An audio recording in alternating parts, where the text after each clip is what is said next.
ప్రస్తుతం హైదరాబాద్లో real estate ఏ విధంగా ఉంది? వెస్ట్ సైడ్ చూసుకున్నట్లయితే కనుక చాలా డెవలప్ అయితే అయిపోయింది. మరి నార్త్ సైడ్ ఏ విధంగా ఉంది, ఏ విధంగా ఉండబోతుంది అనే విషయాలు అయితే తెలుసుకుందాం.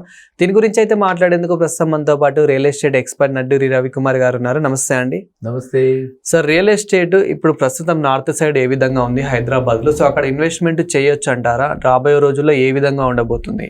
నార్త్ సైడ్ అంటే మనకి చూసుకోవాల్సింది మేడ్చల్, కోంపల్లి, ఆ రూట్ అనమాట. నాగ్పూర్ హైవే అంతా కూడా నార్త్ సైడ్లోకి వస్తుంది. సిమిలర్లీ షామీర్పేట్ రూట్, ఈ రెండు రూట్లు కూడా నార్త్ సైడ్లోకి మనకు వస్తాయి అనమాట. మనం ఎప్పుడు చర్చించుకున్నా కూడా నార్త్ సైడ్ అంటే అలా అంటాం.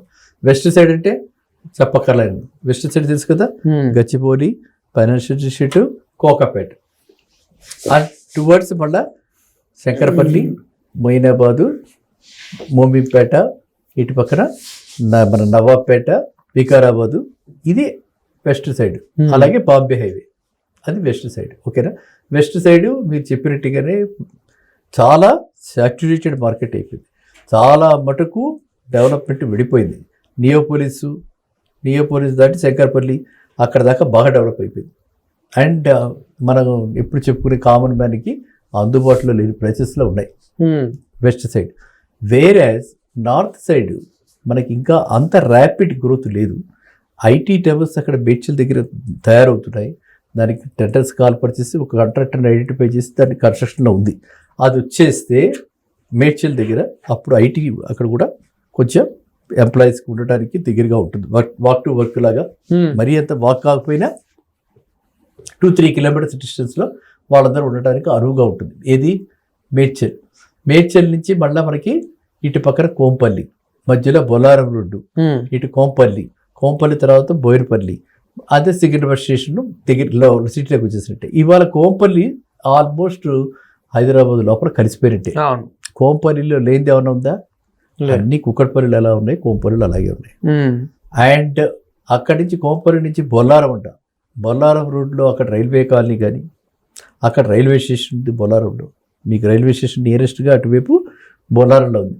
సో ఇలా ఆ బొల్లారం రోడ్డు మీద కూడా మనం తీసుకుంటే ఎక్కడ చూసినా సరే స్టాండర్డ్ అపార్ట్మెంట్స్లో 5,000 రూపాయల లోపల చాలా వస్తున్నాయి. గేటెడ్ కమ్యూనిటీలో 5,000కి అరౌండ్ 5,500-6,000కి ఆ రేంజ్లో వస్తున్నాయి. కానీ చాలామంది ఏంటంటే మనం ఇలా చెప్పగానే వాళ్ళు ఏమనుకుంటున్నారు, 5,000 ఇంక్లూజివ్ ఆఫ్ సేల్స్ ట్యాక్స్ అంటే జిఎస్టీ. ఇప్పుడు సేల్స్ ట్యాక్స్ జిఎస్టీ పెట్టారు కదా, జిఎస్టీ, రిజిస్ట్రేషన్ 7.5% రిజిస్ట్రేషన్ అన్నీ కలిపి 5,000 అని అడుగుతున్నారు. ఎక్కడ కూడా ప్రైస్ అంటే ఓన్లీ మనము బేస్ ప్రైస్ గురించి చెప్పుకుంటాం, అంతేనా?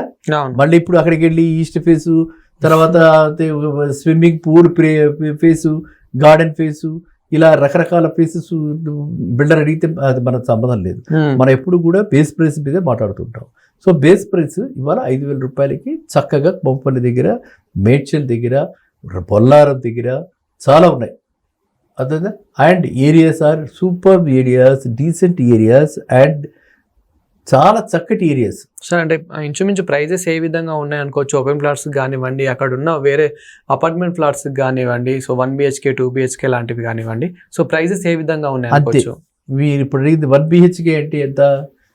Only 700, 550 to 700 SFT. 700 SFT 35 lakhs లో ఉన్నాయి అక్కడ. బేస్ ప్రైస్ అంతే, 35 lakhs బేస్ ప్రైస్.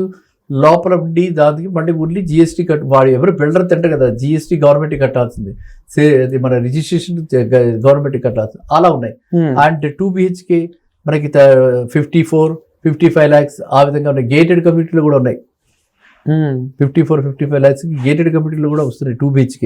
సో చక్కటి 2 BHK కావాలి అని అంటే మనం we can also help.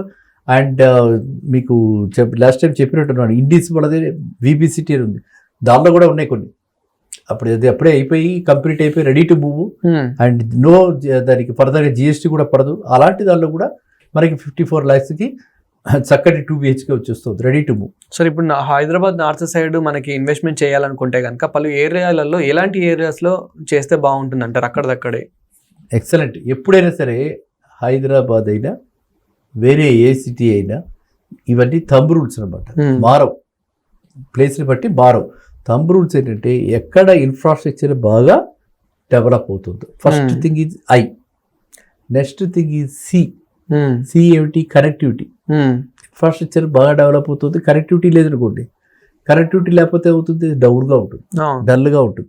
So for example మనకి కనెక్టివిటీ తక్కువగా ఉన్న ప్లేస్, ఇన్ఫ్రాస్ట్రక్చర్ బాగున్న ప్లేస్ చూస్తే మనకి కొల్లూరుకి ఆర్టీసీ బస్సులు లేవు, ట్రైన్ లేదు, ఏమి ఓన్లీ ఓఆర్ఆర్ కనెక్టివిటీ ఉంది. సెల్ఫ్గా ఓన్ కార్ ఉన్న వాళ్ళకి బాగుంది కొల్లూరు.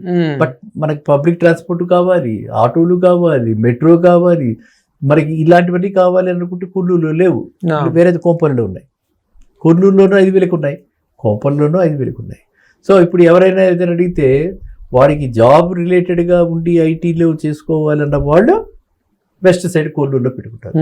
కాదు నేను రిటైర్ అయిపోయాను, హ్యాపీగా ఉండాలి, చక్కగా నేను ఏదో టీచర్ చేసుకుంటున్నాను, నాకు సికింద్రాబాద్ స్టేషన్కి దగ్గరగా ఉండాలి, ఇలా అనుకుని ఎన్విరాన్మెంటల్గా కూడా గ్రీనరీ బాగుండాలి, ఓపెన్ ఏరియాస్ బాగుండాలి, పొల్యూషన్ తక్కువగా ఉండాలి, ఇండస్ట్రీస్ దగ్గరగా ఉండకూడదు, అలాంటివన్నీ అనుకున్న వాళ్ళందరికీ ఏమిటి? కోంపల్లి, మేడ్చల్. కోంపల్లి, మేడ్చల్ దగ్గర ఏమీ లేవు కదా. సో అది బాగా ప్రశాంతతగా ఉంటుంది అనమాట. అంటే మొత్తం అంతా కూడా గ్రీనరీ కూడా చాలా బాగుంటుంది. మొదటి నుంచి కూడా ఆ కోంపల్లి రోడ్డుకి, ఆ రోడ్డు మీద అలాగే చాలా చక్కటి ప్రాజెక్ట్స్ వచ్చాయి. మొదటి నుంచి కూడా అలాగే ఉంటుంది కాబట్టి, అంటే పెద్ద కాలేజెస్ ఉన్నాయి, అన్నీ చెప్పుకోదగ్గ ఎంబీఏ కాలేజెస్, అలాంటి మేనేజ్మెంట్ కాలేజెస్ అన్నీ ఉన్నాయి కాబట్టి అక్కడ ఇన్వెస్ట్ చేస్తే, అంటే మనము ఇన్వెస్ట్ చేసేటప్పుడు తీసుకోవాల్సినవి ఇన్ఫ్రాస్ట్రక్చర్, కమ్యూనికేషన్, కనెక్టివిటీ ఎలా ఉంది, నెక్స్ట్ ఏమిటి? Environmental. I give preference for the environment. Ground water pollution ఉందా లేదా? గ్రౌండ్ వాటర్ పొల్యూషన్ ఎలా వస్తుంది? గ్రౌండ్ వాటర్ పొల్యూషన్ లేదు, చక్కటి area Kompally. So ground water pollution I give this 3 preferences అనమాట. ఫస్ట్ ఐసిఈ అలా గుర్తుంచుకోవాలి మనం, ఎక్కడ వెళ్ళినప్పుడు చెక్ లిస్ట్ తయారు చేసుకోవాలి.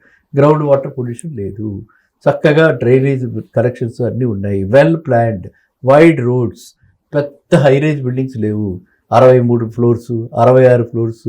ఏమిటి అది? ఎలా ఉంటుంది? అది కంప్లీట్ అయిపోయాక ఆ రోడ్డు సరిపోతుందా? ఒకేసారి బయటికి వస్తే మనం ఏమైపోతాం? ట్రాఫిక్ జామ్లో ఎన్ని గంటలు ఇరుక్కుపోతాం? ఏదైనా ఎమర్జెన్సీ వస్తే ఎలాగా? ఇవి ఆలోచించాలి, అర్థమైందా? ఇలా ఆలోచించే వాళ్ళందరూ కూడా చక్కగా ఉండటానికి, హ్యాపీగా ఉండటానికి, అండ్ ఎల్డర్ కేర్ హోమ్స్, పెద్దవాళ్ళు చక్కగా హాస్పిటల్స్ దగ్గరగా షామీర్పేటలో బ్రహ్మాండమైనటువంటిది ఎప్పుడో కట్టారు, మెడిసిటీ వాళ్ళది, అంటే ఆ రోజుల్లో అది అక్కడే ఉంది ఇప్పుడు కూడా. అలాంటి హాస్పిటల్స్, తర్వాత అపోలో హాస్పిటల్ కూడా కోంపల్లిలో ఉంది, ఎక్కడ పెడితే అక్కడ అపోలో బ్రాంచెస్ పెడుతున్నారు. ఇట్లా ఇన్ని ఉన్నప్పుడు మనం అటువైపే, అంటే అలాంటి వాళ్ళంతా అక్కడే ఉండాలి. ఉద్యోగరీత్యా తప్పదు, నేను గచ్చిబౌలికి రావాలి, ఫైనాన్షియల్ డిస్ట్రిక్ట్ రావాలి, లేకపోతే కోకాపేట రావాలంటే మాత్రమే వెస్ట్ సైడ్ ఉండాలి. అది మీకు అంటే మీకు క్లారిటీ వచ్చింది కదా నేను చెప్పింది. అంటే మనం సెలెక్ట్ చేసుకునేటప్పుడు మన అవసరాలనే తీసుకుని, మనము అవసరాలన్నింటినీ పరిగణలోకి తీసుకుని మనము స్థలాన్ని నిర్ణయించుకోవాలి. అప్పుడు మనకి చాయిస్ ఉంది. ఈ చాయిస్ 2 వైపులా ఉంది, అటైనా ఇటైనా కూడా అఫోర్డబుల్ హోమ్స్ ఉన్నాయి. 55,000 రూపాయలకి కోంపల్లిలో ఉన్నాయి, 5,000 రూపాయలకి కొల్లూరులో ఉన్నాయి, అదే 5,000 రూపాయలకి పట్టాచేరు దగ్గర కూడా ఉన్నాయి. సో ఇది మన వన్స్ చాయిస్. 5,000 అంటే సిటీలో, మహానగరం, విశ్వనగరం, హైదరాబాద్లో 5,000 అంటే చాలా రీజనబుల్. కాస్ట్ ఆఫ్ కన్స్ట్రక్షన్ ఇవాళ 2,500 దాకా అవుతుంది. చిన్నది నేను చెప్పేది, మరి పెద్ద కాదు, 5 ఫ్లోర్స్కే అంత అవుతుంది. కాబట్టి మరి ఎంతకంటే తక్కువ ఇవ్వగల ఈ పరిస్థితి లేదు. కాబట్టి మనం ఏ విధంగా క్యాలిక్యులేట్ చేసినా సరే 5,000 అనేది చాలా రీజనబుల్ అనమాట. Thank you sir. Thank you.